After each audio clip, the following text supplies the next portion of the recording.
Ladies and gentlemen, please welcome to the stage Heartland Institute President, James Taylor.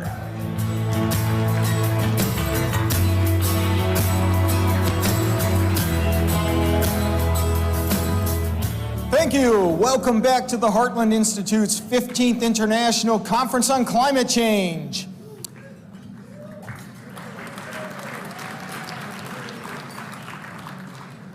So, does everybody in the house know that Wednesday was National Margarita Day? I'm looking out the windows in the back, you see the pool. I'm longing to be out there. After the conference, I will be. But it's something. I mentioned this morning how we at the Heartland Institute, each day, Anthony Watts, Sterling Burnett, Linnea Lucan, myself, we will do a Google News search for climate change and see what misinformation, what propaganda the media is peddling on a given day, and then we debunk it on our website, climaterealism.com. So this morning, just after being up here a few hours ago, I was doing a Google News search for climate change, and what popped up? There's a CNN article, and this is what alerted me to the fact that it was National Margarita Day Wednesday. So let me pull this up here. This is amazing. So the title of the article on CNN.com, Why the Climate Crisis May Be Coming for Your Margarita Next. Here's the lead. Something to consider as you search for happy hours to celebrate National Margarita Day. The delicious concoction's main ingredient is threatened by changing weather. It's amazing. The agave plant is threatened by changing weather. You know, this is what the media does. Anything that we like, they go out of their way to try and make it seem like you're never going to have it again, climate change is to blame, what a crisis. So it's National Margarita Day. Rather than allowing people to enjoy it, they throw the climate change scare at you. Well, I did a quick review of agave plant production, tequila production, because after all, that's what they're saying. Climate change is destroying your tequila, you're never going to have a margarita again. This is amazing. You can't make this up, folks. Do you have any idea what's happening with tequila production over the past, 5, 10, 20 years? Since 1995, margarita production has increased sixfold. Sixfold.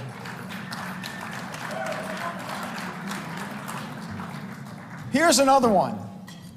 Since 2018, not even 5 years ago, I'm sorry, I said margarita production, tequila production. Since 2018, tequila production has more than doubled in just 5 years. And in case you think I'm cherry picking and taking an off year, 2018 had the second highest tequila production on record up to that point, and it's more than doubled since then.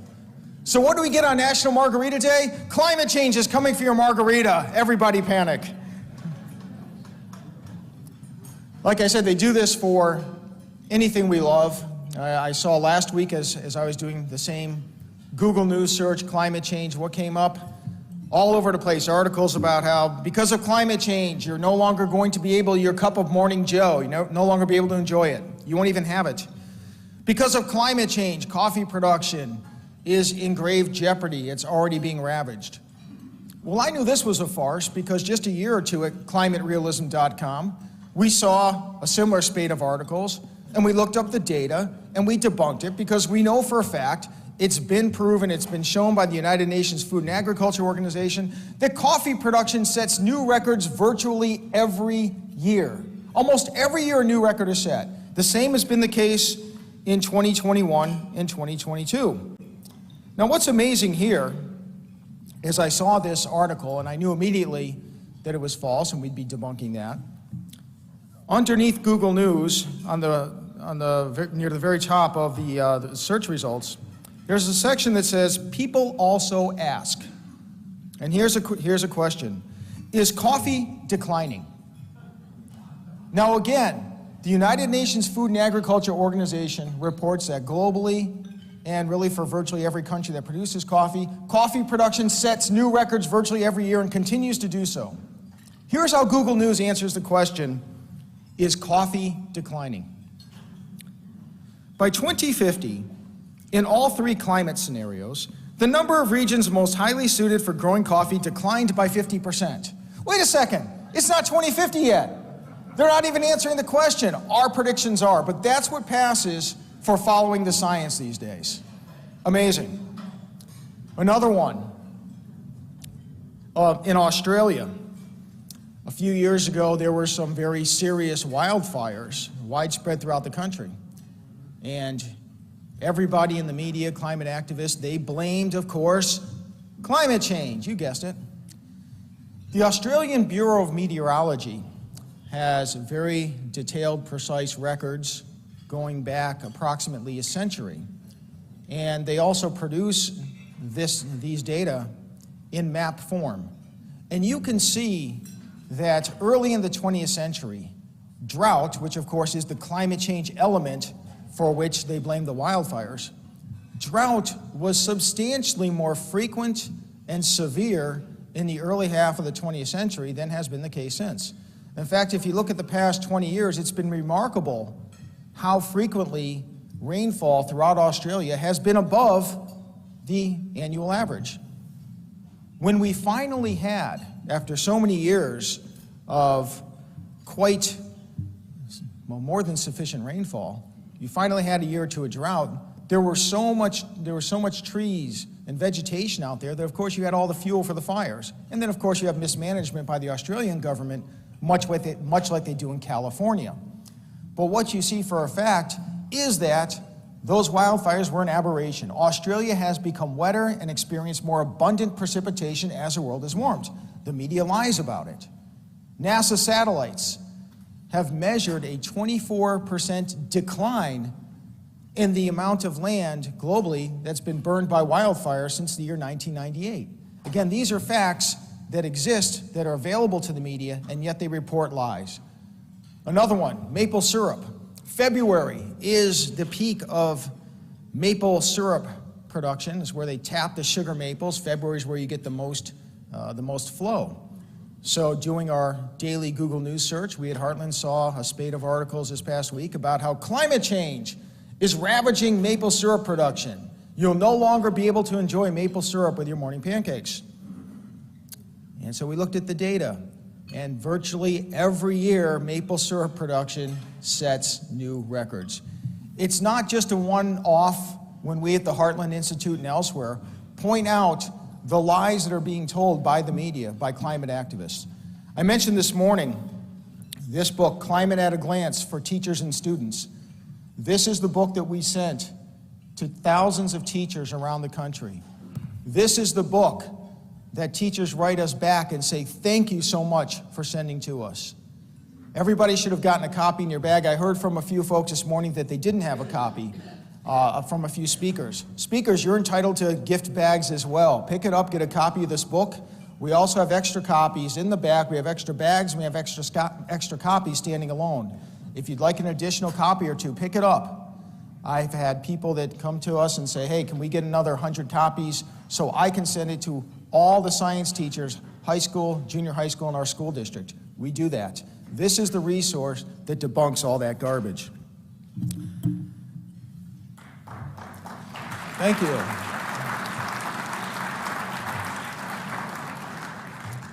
So I mentioned Australian wildfires, and that came to mind as I was thinking about how fortunate we are to have our first keynote speaker here today at lunch.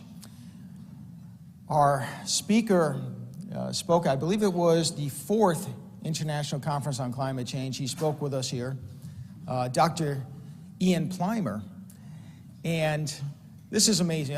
If money were a limitless resource for us here at the Heartland Institute, the way the media says it is, the way we have all the fossil fuel funding pouring in, we would have 500 speakers and this conference would go on for 2 weeks, and we'd still be leaving some people out in the cold. But you know, we have to make some dividing line. Okay, we can get you in. We don't have time. Expenses being what they are. Australia is a long way away, and it's rather expensive to fly people in from Australia. We have scientists, economists, policy experts from all over the world. And as we're going through our list of who to speak and who not to speak, as we're putting this together, we heard from somebody in Australia, Dr. Ian Plimer. The world needs more Dr. Ian Plimers. Now, here in particular is the reason why. He says, hey guys, guess what? I love your climate conferences. I've been there before. I'm going to be in the United States. In fact, I'm going to attend your climate conference. So I'm paying for my own travel. If you need a speaker, I'm here. I'm ready to speak.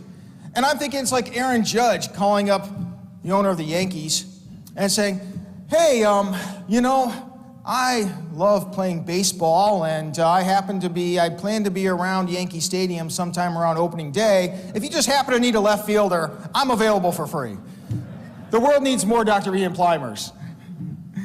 Dr. Ian Plimer is a former professor of geology at the University of Melbourne, an emeritus professor of earth sciences at the University of Melbourne, a former professor of mining geology at the University of Adelaide. Dr. Plimer has written several books. He is one of the best, as I've mentioned some of the propaganda that has been floated around that we shoot down at the Heartland Institute. Dr. Plimer is one of the best at doing the same.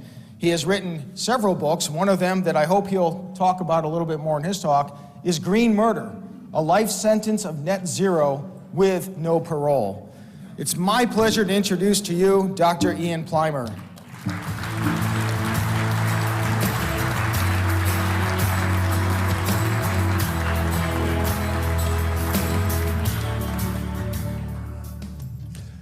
Well, thank you for that introduction. Patrick Moore stole my whole talk, so I think I'll go back. It's only 20 hours flying.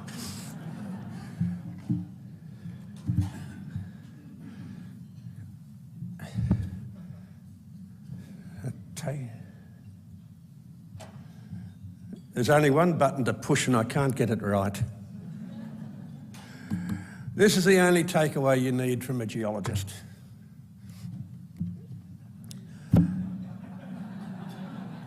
You will not find any people in my profession who would claim that humans can change a major planetary system.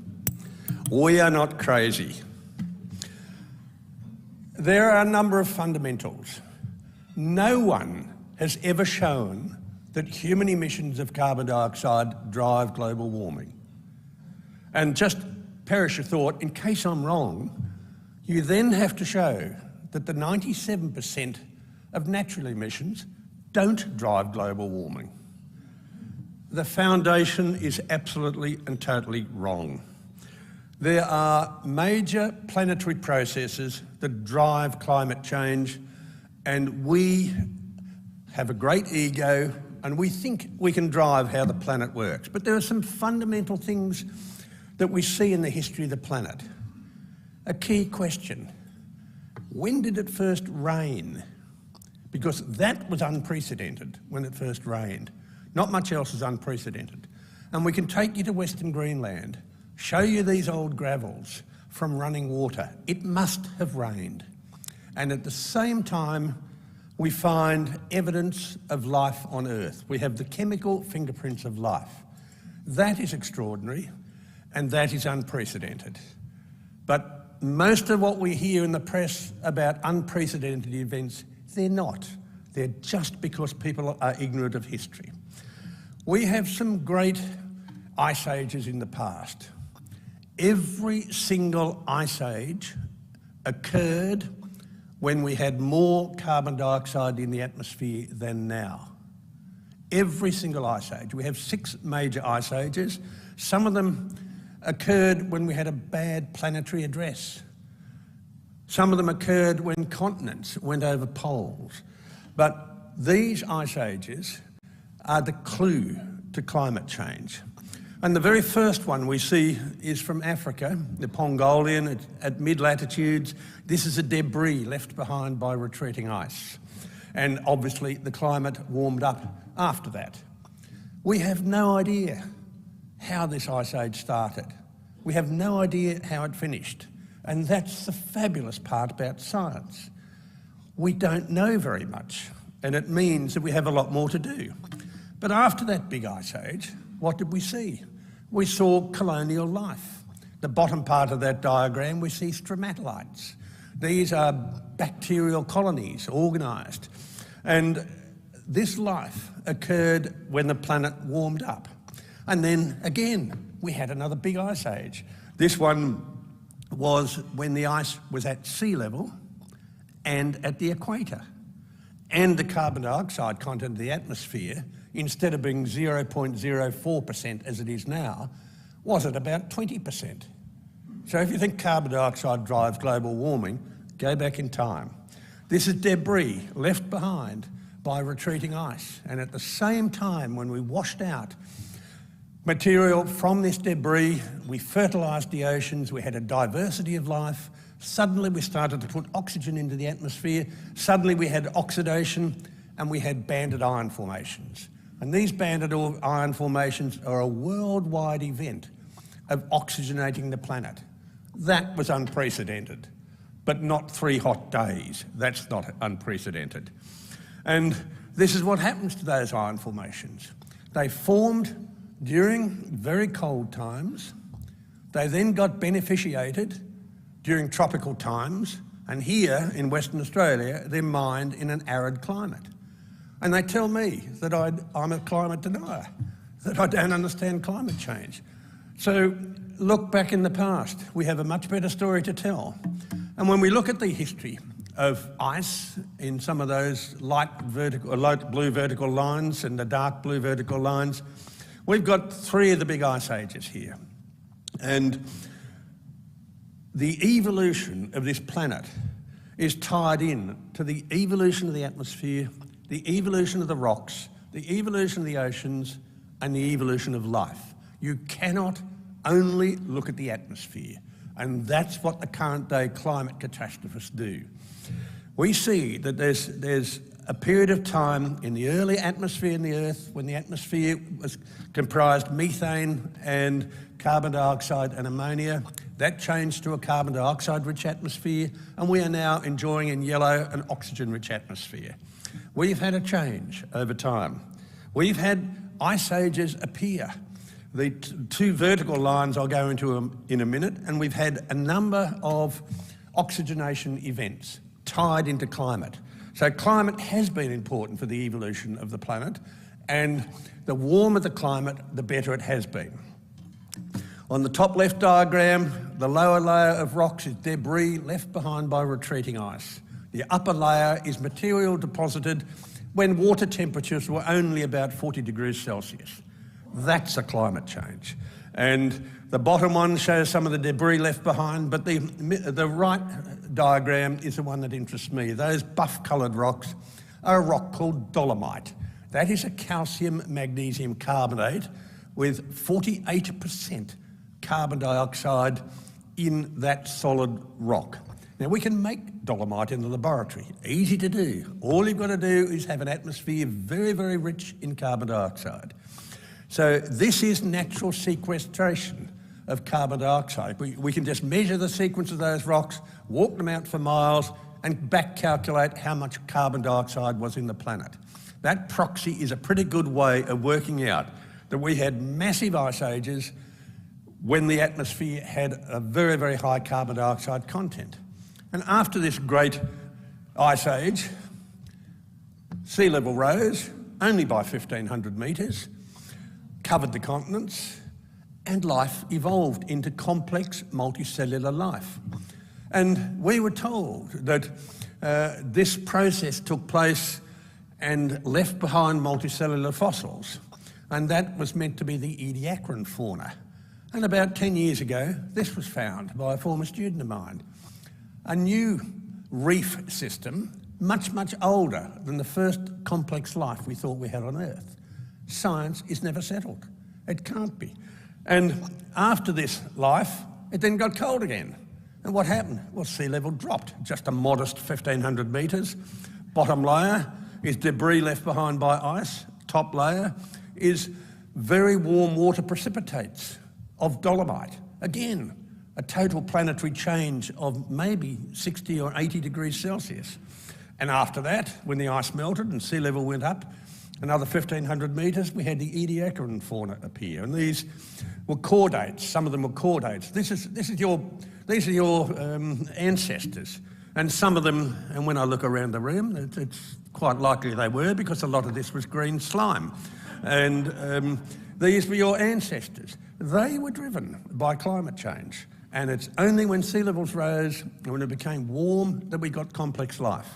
It diversified even more into an explosion of life. It wasn't really an explosion of life, it was an explosion of predation, where animals had shells and skeletons that had sucked carbon dioxide out of the atmosphere, and they went on the rampage, and they went eating the Ediacaran fauna.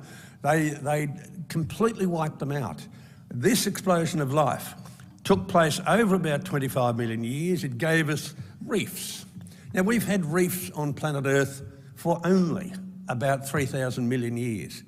Reefs come, reefs go. There's nothing special about a reef disappearing. Normally they disappear when sea level drops. More of that later. And adding to a little bit of what Patrick spoke about this morning, as soon as we had life, predation, protection and warm waters, life just expanded. And we had a huge explosion of life. And it is still expanding. We are gaining more species now than we are losing. We are losing species that you can see, big things, but some of these big animals are not very cuddly. So any paleontologist will show you life on Earth is expanding, and we have our extinctions. We've had major mass extinctions and minor mass extinctions.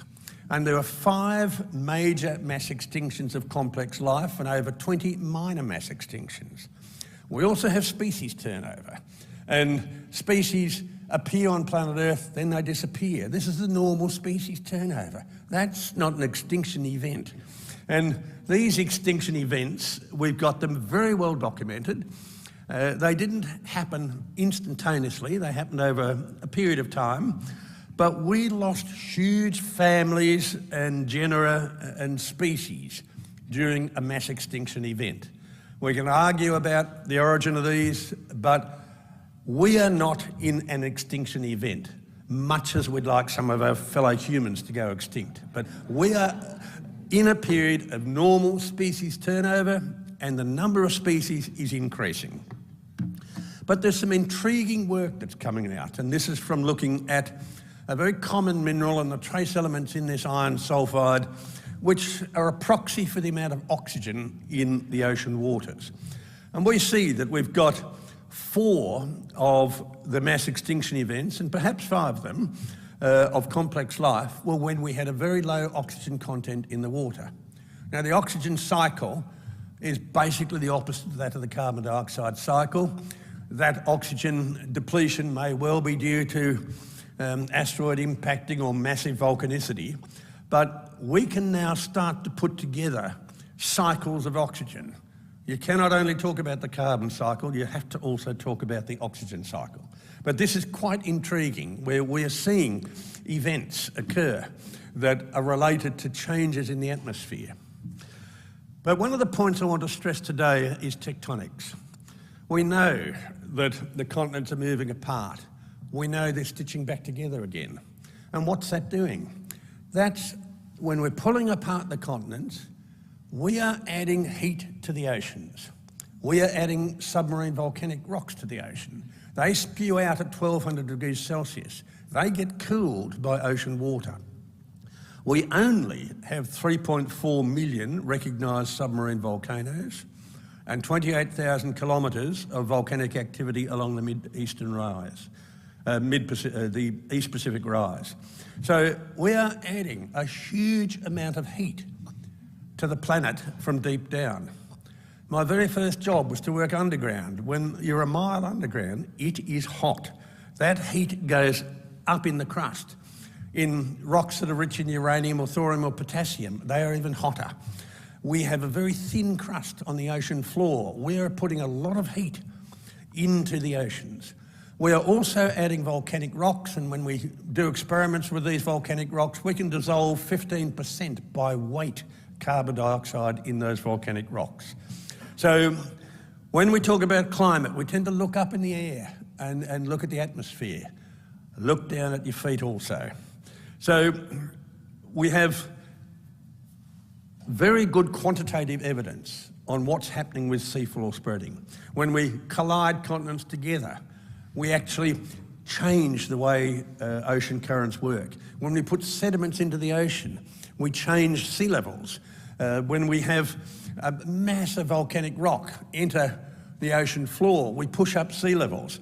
Higher sea levels and covering continents with water has in the past moderated climate. So when we look at a couple of models, and you don't need to ask me my opinion on models are models, the only takeaway message from this is that as you start to shift continents around, you are changing ocean currents. And as you're changing ocean currents, you are changing the amount of heat that you transport in ocean currents. When you have a big blockage, you'll change the direction of an ocean current. So continents moving, and they still are changing the way in which we distribute heat. And one of the best examples is the breakup of the supercontinent Gondwana. And once India joined Asia, we started to get the Tibetan Plateau, change a lot of airflow on the planet, but we also started to cool down the planet. And that's when we had the beginning of the current ice age that we are enjoying. This is the key map of heat flow. This is how much heat is coming out from down below. I've been underground in South African mines, 14,000 feet underground, where you have to wear a refrigerated suit, otherwise you die. We are on the continents releasing a lot of heat, but 70% of this planet is covered by oceans. Most of the heat is being released from the oceans, along the mid-ocean ridges, along hotspots, and there is quite a bit of evidence out there showing that seismic action in the mid-ocean ridges, if you can relate that to planetary alignments, to the lunar alignments, that this is often a trigger for the rise of molten rock or for earthquakes. And in fact, the last 3 major earthquakes in the world and volcanic eruptions were at a time of full moon. So we don't understand what's happening, but we do know that some of the moons of our outer planets are needed from gravitational forces, and we suspect that a lot of carbon dioxide and volcanic rocks are released deep in the oceans when we have needing forces going on. So we've mentioned about the plate tectonics, but we haven't mentioned about weathering. I'll go into a diagram on that in a second. And the breakup of continents. Now, one of the key continental areas that's breaking up at present is Antarctica. And in Antarctica, there is a massive rift zone underneath the ice. We know of Antarctic volcanoes beneath the ice and above the ice, like Mount Erebus.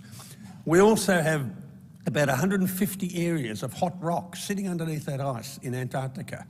So just because Antarctic ice is melting doesn't mean it's due to the air temperature. It could be due to other reasons. We know that when we have a pulling apart of the continent to give us seafloor spreading, that we release carbon dioxide into the atmosphere. And most of the carbon dioxide that goes into the atmosphere, it doesn't end up in plants or coal or critters. It actually ends up in soils. And those soils end up getting washed into the oceans, and the oceans then are a wonderful repository of chemicals for the precipitation of carbonates on the ocean floor. We are actively removing carbon dioxide from the atmosphere. We have for a very long period of time, and we are getting to a very critical situation in our planet. Now, these are some of the examples of old Great Barrier Reefs. Left-hand photograph, that is a Great Barrier Reef inland about 300 kilometres from the current Great Barrier Reef. The 2 photographs on the right are a Great Barrier Reef in Western Australia. And you can calculate from the bottom photograph, you see those limestones just going off forever. That rock's got 44% carbon dioxide in it. You can just measure the thickness of it and work out the depth of it from geophysics and work out how much carbon dioxide had come from the atmosphere to give you those rocks. We are constantly sequestering carbon dioxide into soils, into life, into the oceans, and this is a process which cannot be changed. But we are putting a lot of material into the atmosphere also. Any molten rock has dissolved gas. On one of the tables out there, there's a wonderful granite that was molten with a very high proportion of vapour in it. These granites, he released vapour into the atmosphere as they were rising. When we have volcanoes, they release gas as they rise, not when they erupt, but before the eruption. These are volcanoes in East Africa composed of carbonates. These are sodium, calcium and magnesium carbonates. These volcanic carbonate rocks are the ones we mine for rare earth elements. We understand them quite well. These carbonates have got at least 40% carbon dioxide coming from deep down in the earth. The earth is still degassing. We see that with every rock that was once molten. We also have gas volcanoes. These are a place in Takht Suleiman in northwestern Iran. And these were volcanoes composed only of gas. And that gas was carbon dioxide. Also in Iran, we know from measurements of earthquakes that as soon as you break the earth, you release huge amounts of gas, in this case water vapour and carbon dioxide, into the atmosphere. So we are constantly degassing planet Earth. Every time you push up mountains, you degas the planet, mainly water vapour and carbon dioxide. The hot springs in these mountains are bicarbonate hot springs. But this is a diagram that Patrick showed earlier, and this is showing us just the last 20% of time, where we can see in purple, carbon dioxide is up and down like a yo-yo, but the general trend is down. The temperature is up and down, and we have recorded the ice ages there, and this is telling us that the planet's carbon dioxide content is decreasing. If we halved the amount of carbon dioxide in the air today, we would have no plant life, and hence we'd have no animal life. It is not a crisis of climate. It's a crisis of common sense that we face. It's not a crisis of climate, it's a crisis of using data. It's not a crisis of climate, it's a crisis of carbon dioxide. We don't have enough of it. And whatever we can do, making cement, making steel, put more into the atmosphere. You are saving the planet by doing that.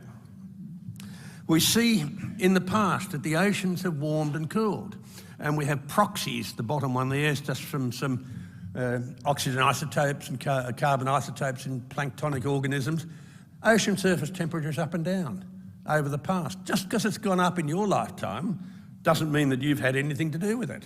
So we see from the surface of the oceans and the fossils that come from the surface of the ocean that the surface of the ocean is very, very sensitive to temperature.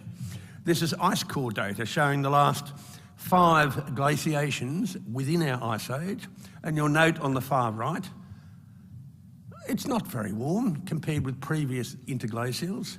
We've had temperature rises and falls extraordinarily rapid and extraordinarily intense. I really hate to depress you, but you're not living in exciting times. You're living in very boring times. There's nothing much happening on the planet.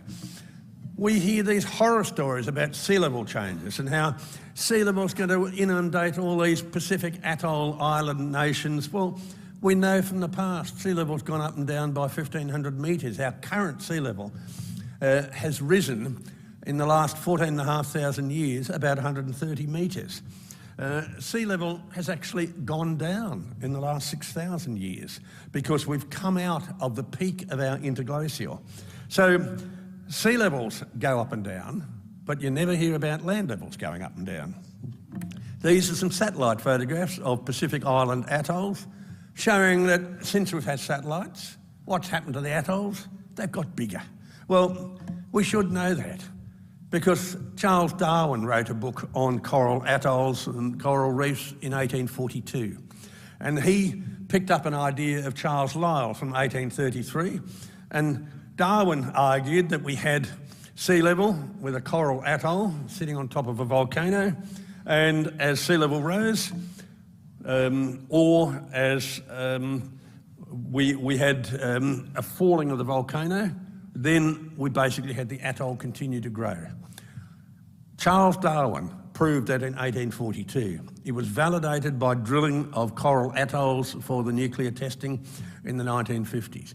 We have known for a very long period of time that if sea level rises, the coral says thank you very much and it just grows and grows and grows.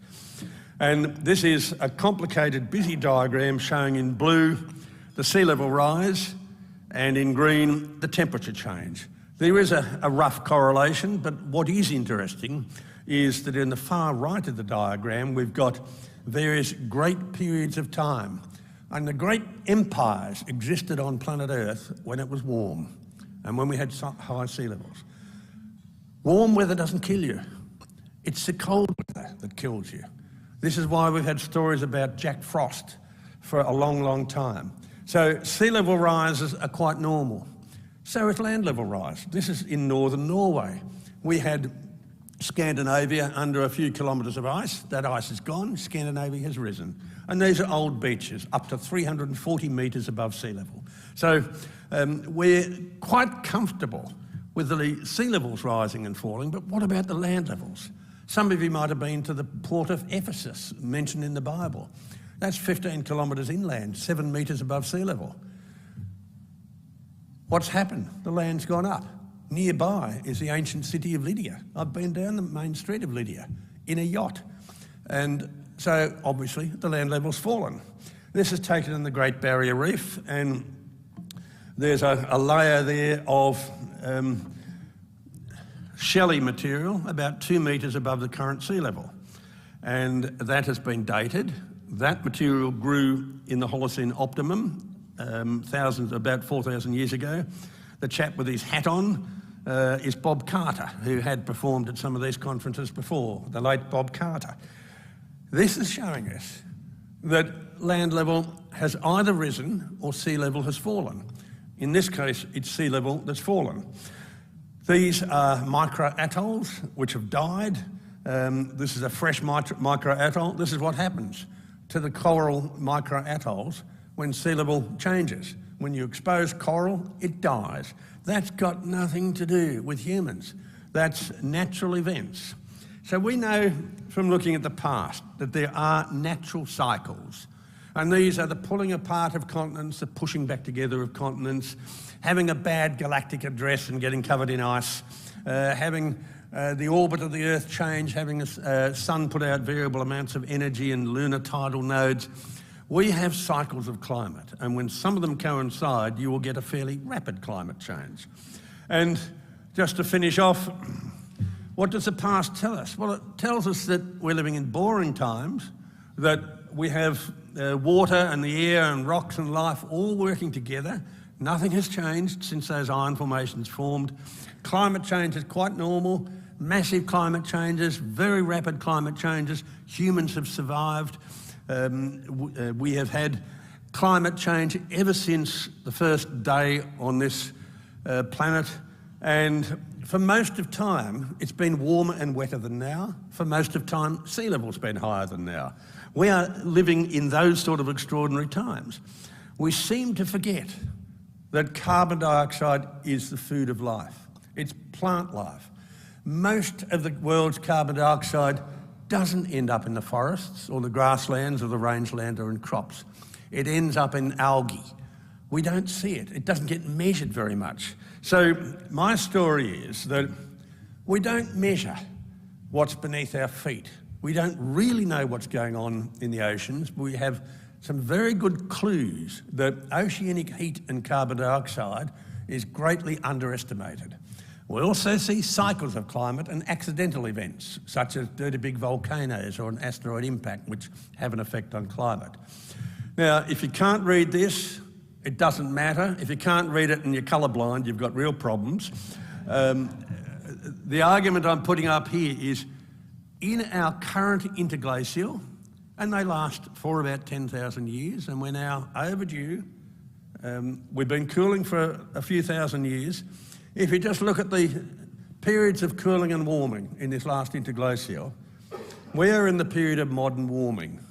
What do you think the next colour is going to be? Thank you.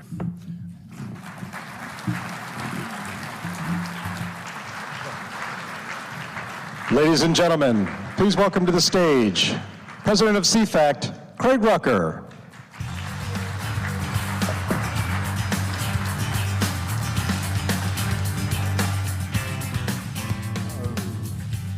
Thank you, Ian. That was a great talk right there. And, you know, I think this is the first one I've ever seen you speak in the United States. Usually I see you in an ICCC conference in Europe or chasing some of the UN conferences around the world. And that Australian accent, I mean, anybody else could give that. But as an American, when you speak like that, it just seems so much more authoritative. So thank you.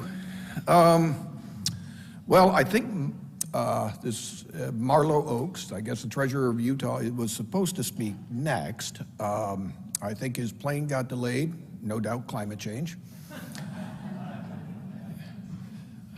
And yes, and it may surprise you, I am not Marlo Oaks, so I will not be talking. Our next speaker, we're going to do a change of plans. Jim Lakely came up to me and said, Craig, you're not no longer in the batter circle, you're up. When Jim Lakely tells me I'm up, I take his charge seriously. The only one I listen to more at Heartland is Keeley. So she tells me, I'm even more afraid.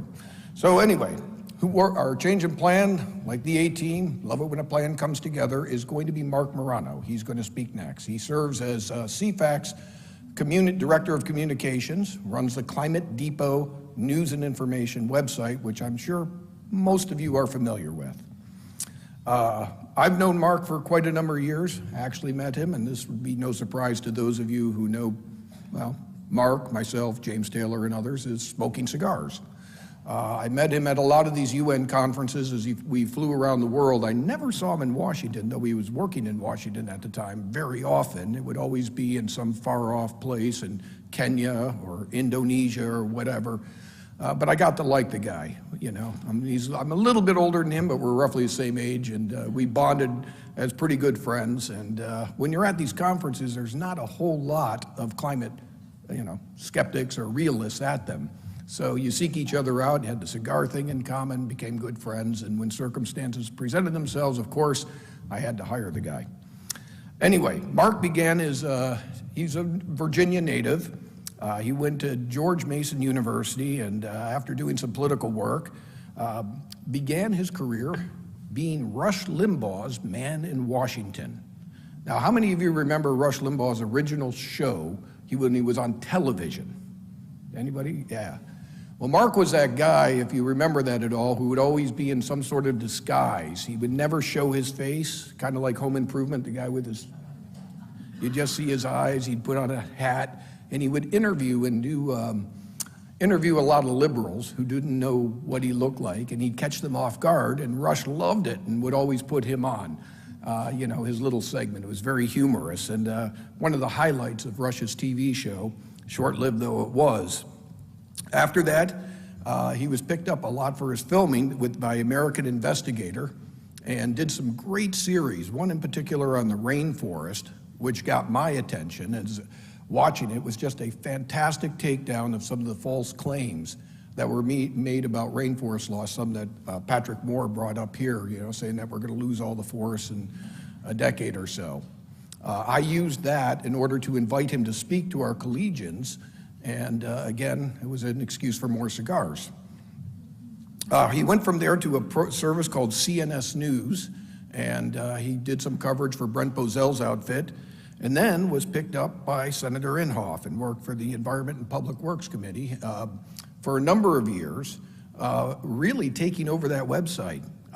He was a powerful force in getting out climate realist information for quite a number of years, and really stoked the left, and they were infuriated because this was coming out on official government, website information that was actually just going against the face of everything Al Gore was saying.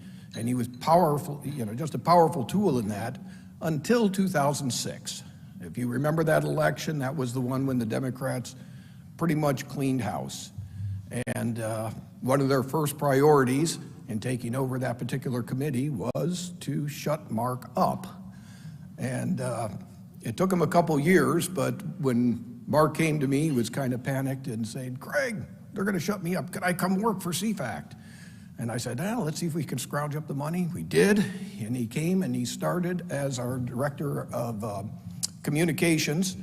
And a lot of people were wondering if he stepped down from the Senate Environment and Energy Committee or Public Works Committee if he would ever be heard from again. But boy, has he been heard from since. That's far from being something that might cripple your career. He took off. Mark, starting at that time, wound up getting interviewed on pretty much every major network you could imagine.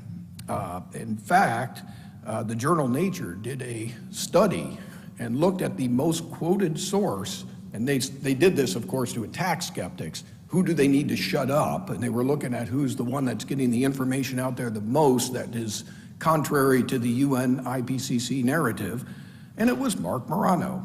At the time they did the study, he had been quoted some 4,171 times by media mentions. And we're not just talking conservative, but also liberal media mentions. The next closest one was Senator Inhofe at 2,628 times. So he pretty much, well, that's significantly higher than even number 2. So he's been a one-man wrecking crew on that. He's been called the godfather of climate denial. I think it was Rolling Stone magazine that put that out. He's published 3 books. One's called The Politically Incorrect Guide to Climate Change, Green Fraud, and his most recent one, The Great Reset. He's also done 2 movies with us. You guys have ever seen it, Climate Hustle and Climate Hustle 2. Always like to brag, that was the #1 movie in America for one night back in 2016. Stephen Hayward calls Morano the Pete Rose and Hank Aaron of the climate contrarians. If you turn on Fox News, he's on pretty much every week. It could be Tucker one week, could be Jesse Waters the next week, could be Fox and Friends, but he's also on a lot of other networks, often maligned by the mainstream media, but a great guy, a great husband and father to his wife Jennifer, and has a couple of his daughters here today, and a great friend. So I welcome to the stage Mark Morano, who will be talking, I guess, about the Great Reset, right? Thank you.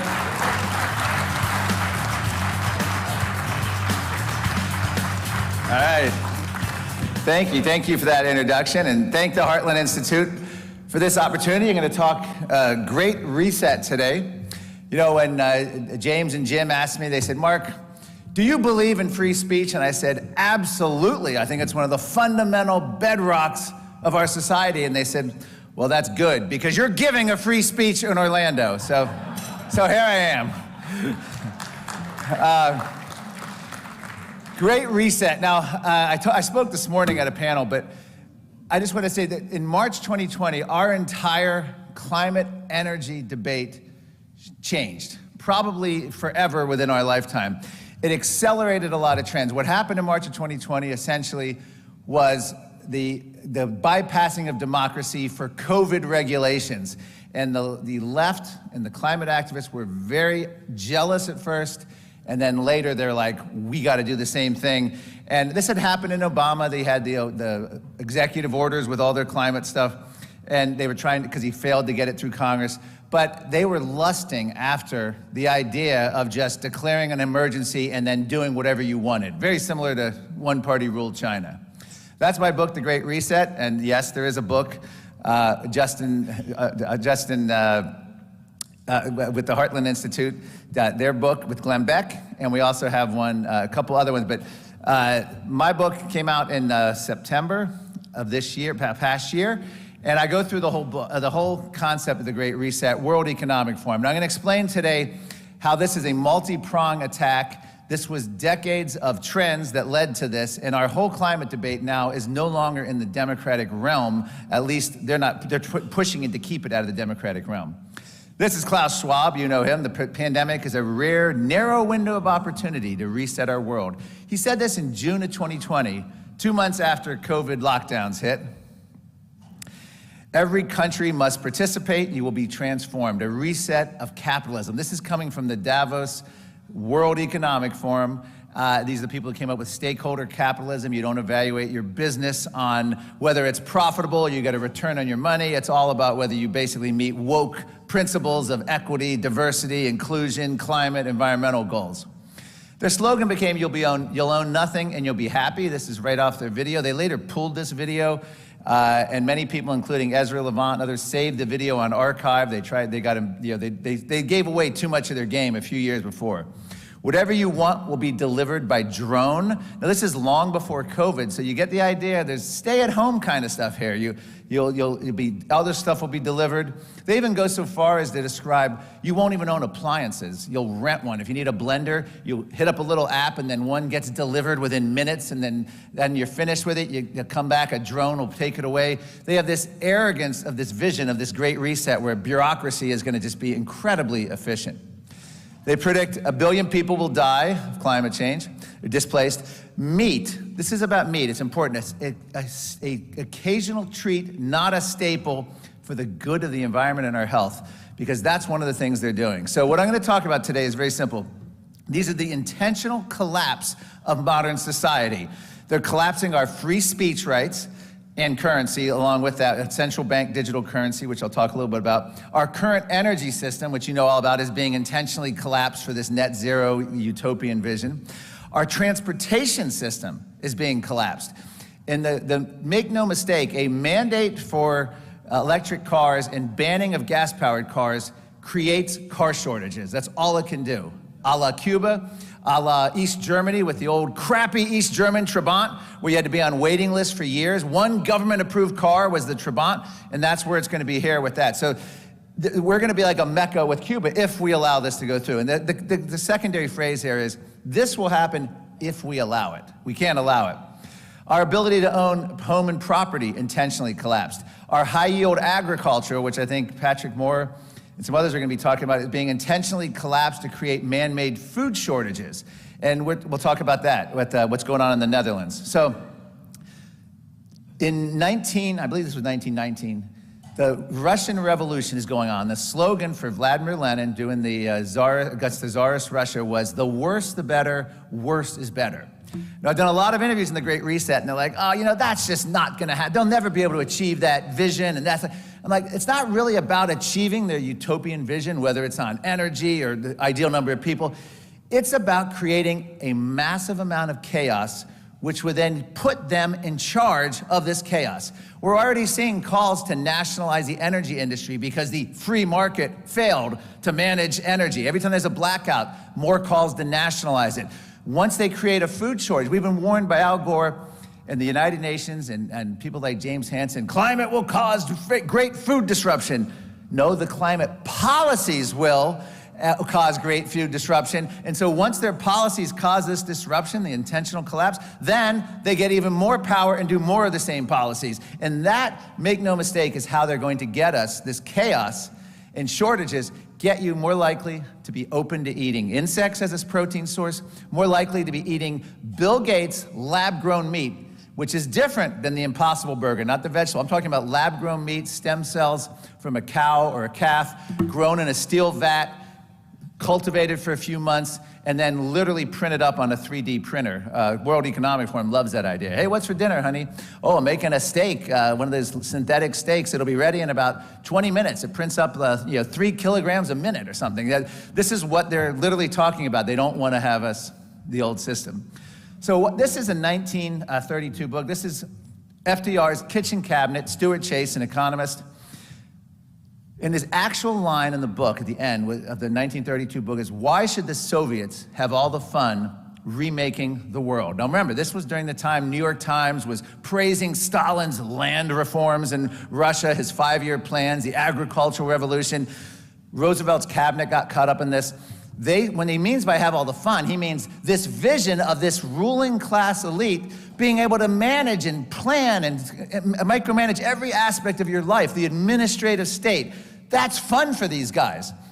And as I mentioned this morning, every era of history, the ruling class has tried to invent ways in which to make the rest of us lose our freedom, and they want to make us happy that we're losing our freedom. It's for our own good. We're protecting you from whether it's even terrorism or the climate or the environment or food shortages or this chaos. We'll protect you. You just have to give up your freedom. And COVID was the exact example of that. But in this book, and for Roosevelt's kitchen cabinet, He envisioned, this is incredible, control of banking, credit by the government, control of energy sources, hydroelectric, coal, petroleum, control of transportation, railway, highway, airway, control of agricultural production, state control of communication and propaganda, their phrase. What's amazing about this, they didn't achieve that all them, but this has been their goal. So they wait, it's lie in waiting. They wait for that crisis to push this. So what's happened, I think, since March of 2020 and why everything's changed, just in terms of politically for us, the once free West is copying China's one-party rule. This is the World Health Organization sent a sham investigative committee in January, February of 2020. Go see what's going on in China. At the time, China was locking down. They had the hazmat suits. They were telling people that people were dropping dead in the streets, if you believe the videos, and they were doing a complete lockdown. Well, Anthony Fauci got on board, Neil Ferguson, and the WHO, World Health Organization, said copy China. Italy did it, and then it came to the United States and globally, and we all locked down. Neil Ferguson said if China had not done the lockdown, the year would have been different. So this was done like, thank God for China. That's their mentality. So the once free West for years has lusted after this one-party Chinese-style rule. This is Tom Friedman on the pages of the New York Times. This wasn't like, oh, he said it in a blog or he was in an interview. One-party autocracy certainly has its drawbacks, but it's read by a reasonably enlightened group of people, as China is today. Don't you know they support climate change? It can also have great advantages. The one party can impose the politically difficult but critically important policies needed to move a society forward. This is our ruling class, pages in the New York Times praising China's one-party rule. United Nations climate chief, Cristina Figueres, former chief, she lamented U.S. democracy as detrimental in the war on global warming and lauded one-party China for, quote, doing it right on climate. Apple CEO Tim Cook, a few years ago, claimed China aligns completely with Apple's values. I mean, who could not look at China and just think, wow, they're so impressive, they're aligned with all of my values. Cook defended the Communist Chinese Party as very fixated on doing the right things to avert climate change. So all you with an iPhone, ditch it. Of course, Google phones and Androids probably know better, but anyway, the point is, this is the corporate government collusion. Justin Trudeau, 2013, there's a level of admiration I have for China because their basic dictatorship is allowing them to turn their economy around on a dime. Wow, good work, China. German economic professor Anthony Mueller, the lockdown and the consequences have brought a foretaste, a permanent state of fear, strict behavioral control, job loss, growing dependence on the state. So remember, that chaos that Vladimir Lenin used against Tsarist Russia, the more chaos you have, the more people dependent. We saw this when I was in the US Senate. They would pass these, try to do cap and trade, and as a compensation to raise energy bills, the government would then come in and subsidize the poor. Well, that's a win-win. You get to have your Democratic donors get all the wind and solar and subsidies and make energy expensive. At the same time, you get more voters dependent on the government to pay their electric bill, which means you have more voters to guarantee your re-election, more people dependent on you. Lockdowns in this situation were very similar to, I would call it, a climate solutions on steroids, because for years they talked about planned recessions at these global climate summits. What was a lockdown except a massive government-induced recession? And they didn't work. In terms of COVID, renowned Stanford epidemiologist John Ioannidis, there was a clash between two schools of thought, authoritarian public health versus science, and science lost. And I think you could change the words there for authoritarian climate science versus science, and science lost for the climate debate as well. Klaus Schwab is you say what you will about him, he's a master strategist. He says, we penetrate the cabinets, like an old Bond villain that you'd see. And he brags about people like Justin Trudeau, half of his cabinets throughout Europe. It's amazing how the young leadership program that he's indoctrinated, much the same way Al Gore has his climate apostles that he pushes forward. The Great Reset, these are some of the cabinet members and officials and people tied with the Great Reset. We penetrate the cabinets around the world. You can watch the video of that. And when they say follow the science, this is really what it's about. The science, and you all know that in this room, the politics leads the science. So if you hear the science with a trademark next to it, it's anything but the science. Thomas Sowell, I think, put the best summation. Experts are called in not to provide factual information or analysis, but by officials to give political cover for decisions already made. So whenever you hear about, well, the experts say, it's because politically that's what they decided the experts were going to say, not because the science of any kind showed it. Otherwise, you wouldn't end up with kids in a green bubble for band practice during COVID because this was public health following the science. This actually happened. That was in Oregon. Governor Newsom, well, let me make sure I didn't miss anything. Yeah, Governor Newsom, lockdowns made billionaires richer. He actually was asked about this and he said, how can you say we're hurting the California economy? We have all these new billionaires. We're leading the world in the creation of new billionaires. Our economy's doing great in California. Well, how can you criticize? We all want to be prosperous, right? How can you criticize Newsom for that? Well, here's the problem. During these lockdowns, workers lost $3.7 trillion in earnings, with the biggest thing happening to young people, women, and minorities actually too. And guess how many, and billionaires made about the same exact amount. The pandemic created a new billionaire every 30 hours. So it was the largest transfer of wealth from poor middle class to the wealthy. All the mom and pop restaurants crushed, but hey, Amazon was open. Government unelected bureaucrats without a vote of parliament, Congress, city hall, town council, churches closed, weddings, funerals canceled, backyard barbecues. You could get rewards if you snitched on your neighbor. They could have their utilities cut off if you have too many people in your house. Vaccine mandates, mask mandates, but the big corporations stayed open. Walmart was open, Amazon boomed, big tech boomed, Zoom. All the small businesses, and this was always, it's harder to control the small businesses. So in terms of waiting for that moment, that crisis, don't let it go to waste, that's why lockdowns were so important to this agenda. Also, Anthony Fauci, hey, his net worth soared 12.6 million during this lockdown. And everyone making the decisions to lock down and keep these lockdowns, none of their jobs were dependent, whether it was public health official, politicians, or the big media that supported it, they were never gonna be affected by these lockdowns. They all had jobs. In Australia, I don't know, Ian Plimer was up here, but Australia seemed to have lost its mind during the pandemic, probably the most authoritarian response next to China, and Canada would be a close second with Australia, and then maybe New Zealand after that. But they had authorized under emergency powers, break into any land, structure, vehicle, whatever force, direct or prohibit movement of people, put people in quarantine. They had quarantine camps set up. They had track and trace apps. You go to a grocery store, 6 hours later, you get an alert. You were near someone who later tested positive. You might be eligible to go into a forced quarantine camp. Well, guess who, but Bill Gates, the #2 funder of the World Health Organization, thinks the whole world should emulate. He can't say China because it's a little too far. We should do exactly what Australia did. And why do we care what Bill Gates thinks? Because this man, tens of millions of dollars to the media, buys his own media, and most importantly, he is the #2 donor to the World Health Organization, which is seeking a pandemic treaty now. Bill Gates, next to the United States government, owns the World Health Organization. And they're also beholden to China, the World Health Organization. One of the best things Donald Trump did was withdraw funding and support from the United to the World Health Organization. If you think the UN is bad, you haven't looked at much into the World Health Organization. Much, much worse. So part of the thing they play is the language. This is Merriam-Webster Dictionary. They redefine the word anti-vax not to be you're against vaccines, but if you were against vaccine mandates. This was a shocking thing. So now anyone who didn't get their 6th booster was an anti-vaxxer, and that's the war language that was a corporate government collusion. Justin Trudeau said, how do we tolerate these people? It turned into an incredible demonization. We learned all this. My talk this morning is what I learned, everything I learned in the climate debate applied to COVID. I'd already understood it. And this was one of them, the demonization and attack of climate skeptics. Well, he went after unvaccinated and said, how do we tolerate these people? In a very, I don't want to be accused of Godwin's law, so I'll say a 1930s Germany way there. No one knows what I'm referring to. Bill Maher, who now is, I'm willing to welcome Robert F. Kennedy Jr., Naomi Wolf, Bill Maher, these Russell Brand, Jimmy Dore. We have to build a new coalition. It's not left-right anymore. It's freedom versus tyranny.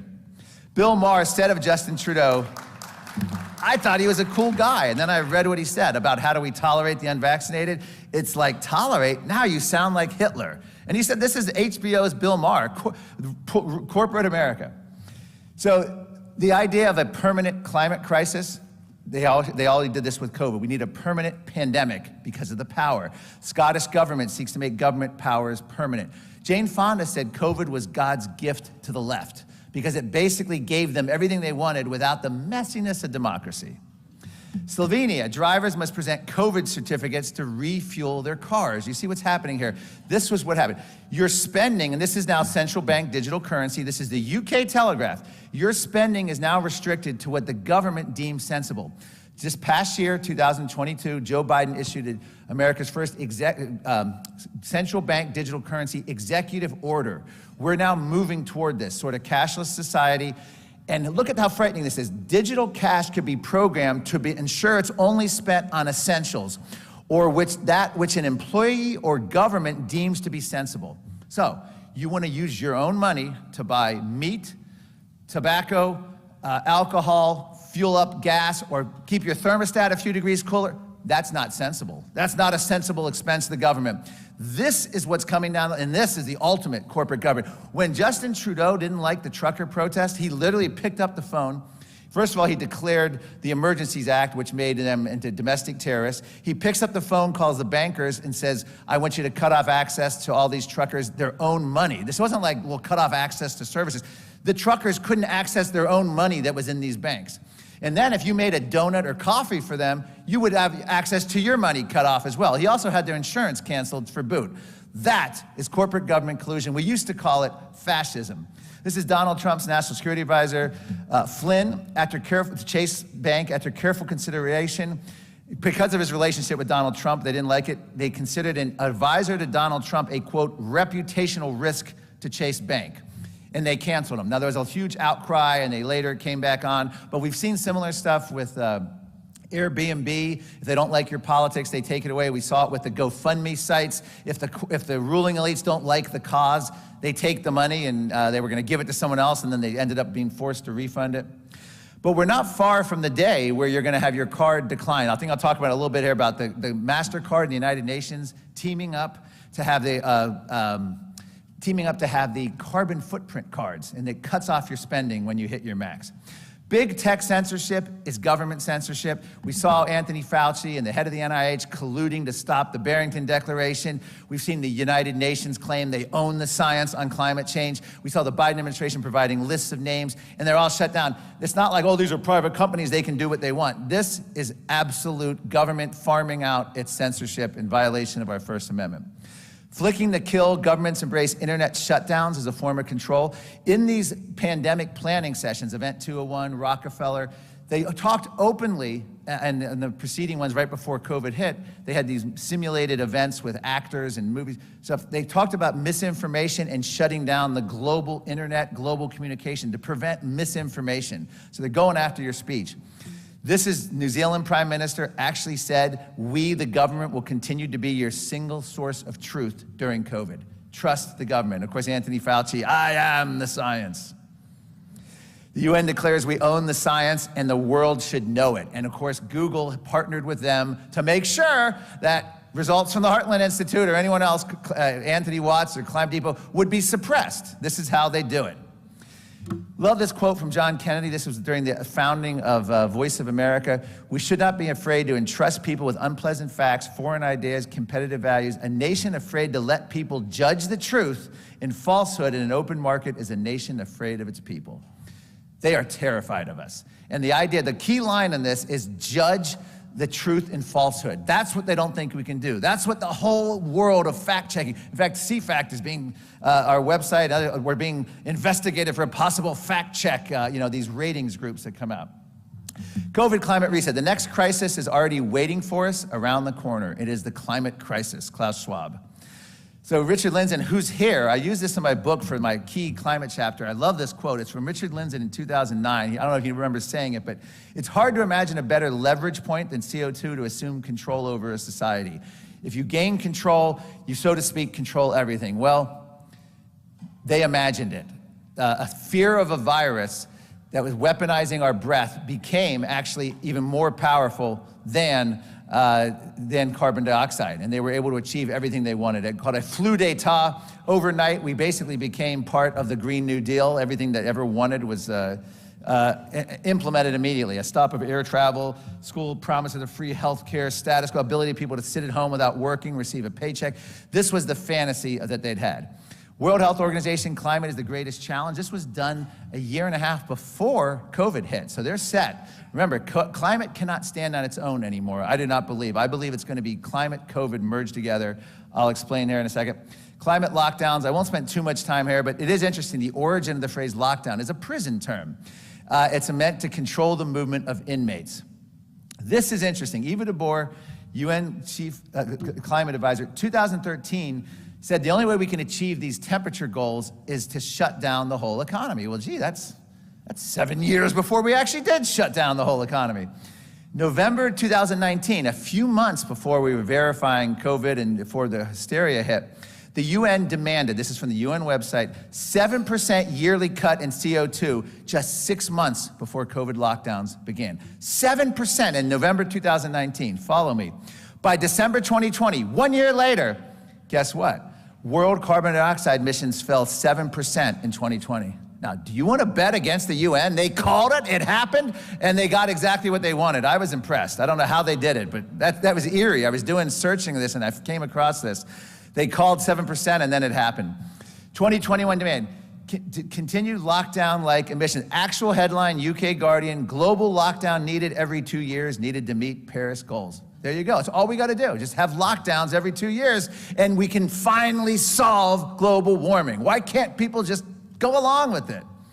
COVID lockdown helps save the planet. It's not only good for the virus, but it's good for the planet. How could you lockdown deniers? So here's what's funny. They'll say, oh, this is a conspiracy. At the last Heartland Conference, we had the UK reporter here. Climate lockdown's a conspiracy.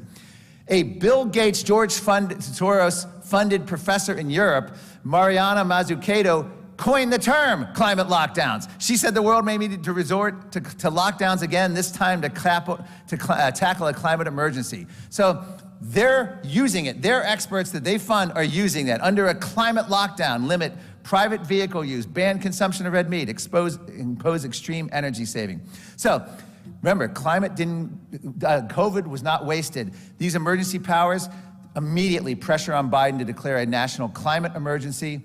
From Sanders, Ocasio-Cortez, many Democrats in the Senate, climate activists, Scientific American, we're living in a climate emergency, we're going to say so. Here's the key. You go back, and I mentioned this earlier, but the fall of the Roman Republic, through the Middle Ages, and throughout history, the Third Reich, the greatest abuses of human rights occurred during these emergency powers. Politicians love and abuse them. This is a BBC analysis about these emergency power abuse. The similarities between 9/11 and the abuse of emergency powers. What happened during 9/11 were all terrorists. The 2001 Patriot Act, which was sort of derivative from the 9/11 terrorist emergency power, which we're still living under that emergency act, has not gone away, allowed domestic surveillance of our citizens. And this is why one of the reasons during the school board, angry parents at all these school board meetings, they were declared domestic terrorists by the Biden administration. We're still living in the 9/11 climate terrorism emergency, and it just keeps getting extended. It's bipartisan. COVID emergency powers were ineffective. They found out that the response bottom 7 of the surveyed measures, so they don't even work. Interestingly enough, and according to this analysis, even when you declare a natural disaster, use emergency powers for natural disasters and declare a disaster area, they don't really help anything with the disasters. The body count, controlling for disaster, it doesn't really matter. So all this political pressure, we got to declare a disaster area, it doesn't actually help the area, according to the BBC analysis. Biden could declare a climate emergency as soon as this week. This was last summer, and there's now talk for him renewing that in his final term in office. Estimated to give him 130 different powers. Again, this is what they're looking for. They don't need Congress, don't need no stinking democracy. This is the CO2 monitoring card I mentioned, shuts you off when you hit your carbon max, corporate government collusion, or in this case it would be corporate international organization with the UN collusion and World Economic Forum. The International Energy Agency went kind of weird. I always thought they were more of a normal organization when I was in the Senate. They gave a lot of good data. They become very woke, for lack of a better word, which is now considered a racist term, by the way, if you say woke, according to Soledad O'Brien of CNN. Anyone who uses the word woke is now equivalent of using a racist term. But their 2001 International Energy Agency report urged behavioral changes to fight climate, a shift away from private car use, upper speed limit, thermostat control, limits on your hot water. Keep in mind, This isn't a Greenpeace blog or Sierra Club. This is the International Energy Agency report. UK-funded report, absolute zero. Same language, urge climate lock to stop flying, no new roads, airport closures, stop eating beef, stop doing anything that causes emissions. The last one is chilling, whereas Greg Wrightstone will appreciate this. Regulate carbon dioxide similar to asbestos. Now, we inhale oxygen, we exhale carbon dioxide. So can you imagine we're gonna need hazmat suits for everyone in this room if you get near anyone? This is in their report. I read the transcript. This was debated in the UK government, this report. And what was sad was that all of the ones that were supposed to be on our side fighting against this, they were terrified to challenge any of the premises. They were sort of the, oh, not so fast, me too, I won't challenge it. Very disappointed. Journal Nature, COVID lockdowns key to begin personal carbon allowances. Restrictions on individuals unthinkable have us more prepared to accept tracking and limitation. British Medical Journal calls for meat, dairy price hikes, substantially fewer car journeys, 80% drop in meat consumption. You see where this is going? These are major medical journals now. We're not talking, again, we're not talking about, oh, I found some obscure quote from George Monbiot. No, this is the actual power centers of our science, government, corporate, academia. 230 medical journals declared COVID-19 response the template for climate. Well, what does that mean? No democracy, emergency powers, imposing, doing whatever you want, a la China. It's very clear about what they're doing. Freedom of movement. Electric vehicles won't save us. We need to get rid of cars completely. You'll go nowhere and be happy. Let's update that. This just happened last month. Biden administration, new strategy to address climate. Don't leave your house. They're looking for more remote work, virtual interactions. Does that sound like a world you want to live in? This is where they're headed with it. Scottish government also just declared era of unconstrained growth in car use is over. Pete Buttigieg, every transportation decision is a 21st century, is a climate decision in the 21st century. Every transportation decision is a climate decision. Owning a car, outdated 20th century thinking. Make no mistake, they're not coming after gas-powered cars. They're coming after cars, including electric cars. They're also coming after your home. Houses pose more danger to climate than vehicles. Rethinking home ownership. This is a professor, UCLA urban planning. Given the scope of the climate crisis, we need another kind, away from our ideologies of ownership. How many of you here are guilty of any kind of ideology of ownership? Ideology's bad, bad. They want you to go toward a more collective, healthy, and just city. Owning something creates social injustice. This is according to the United Nations Conference on Human Settlements, Vancouver. Land cannot be treated as an ordinary asset.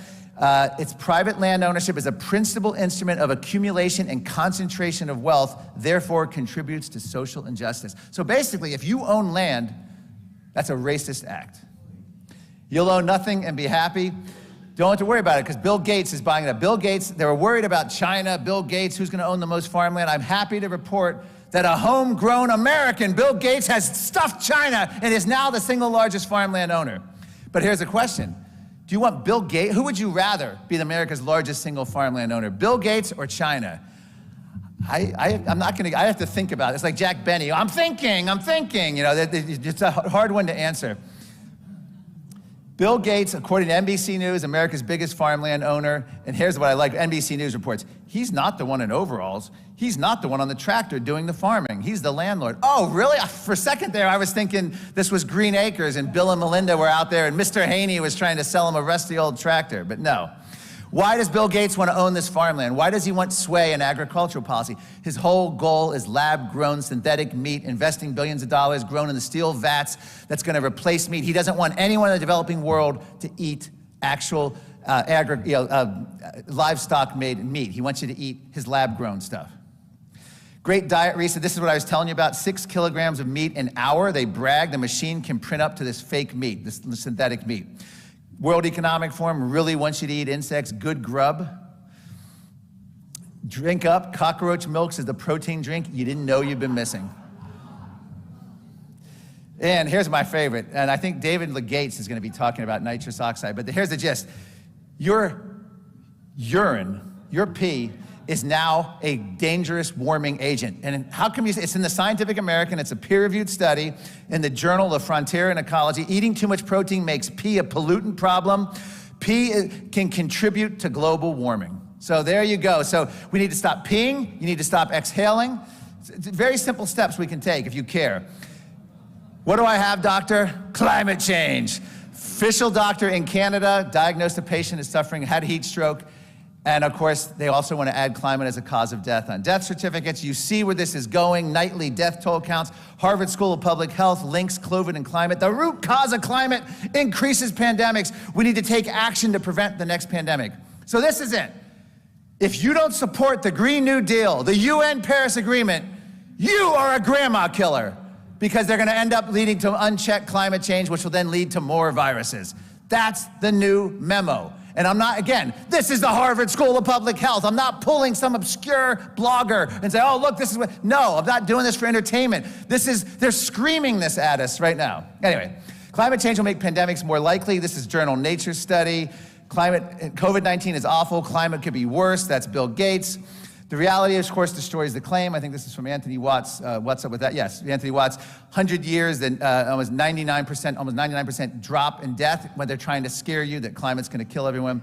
The big news right now, you'll see this next week and coming days, this new pandemic treaty. And this is the Washington Post. They call it a radical pandemic treaty. One Bill Gates-funded scientist, the WHO, will be able to declare a public health emergency, shut down globally. The Biden administration is trying to commit us to this treaty, makes the UN Paris Agreement look like child's play. This is really one of our biggest fights, the fight for freedom. Next up, your kids, is having a baby in 2021 pure environmental vandalism? How many people have engaged in environmental vandalism here? I'm good, okay.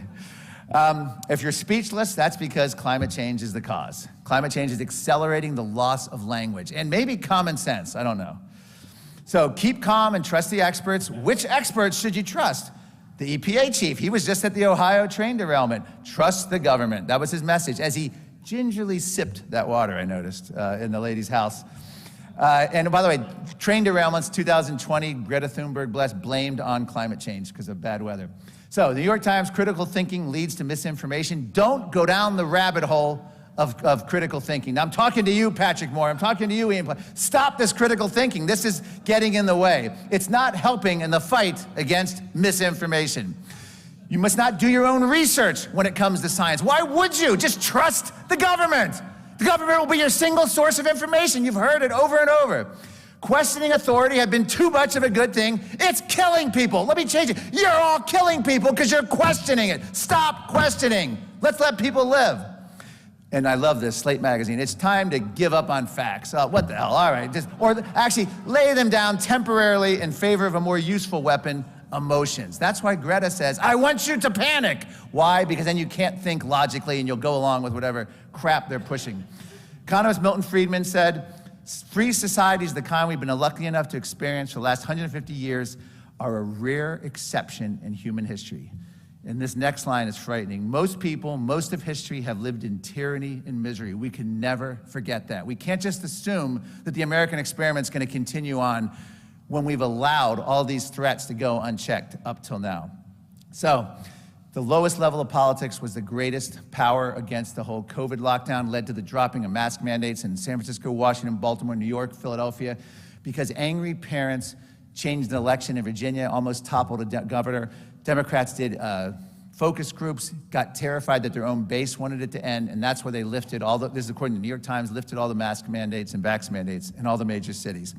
We need emergency power reform. We can argue all you want about persuasion, but we need to stop this, and this is from Competitive Enterprise Institute, we need to stop this cycle of declaring emergencies, and the problem is we're about to get a climate emergency declaration. There's also gun violence declaration, there's a misinformation and all these public health emergencies. So the Great Reset should be the Great Resist or the Great Reject.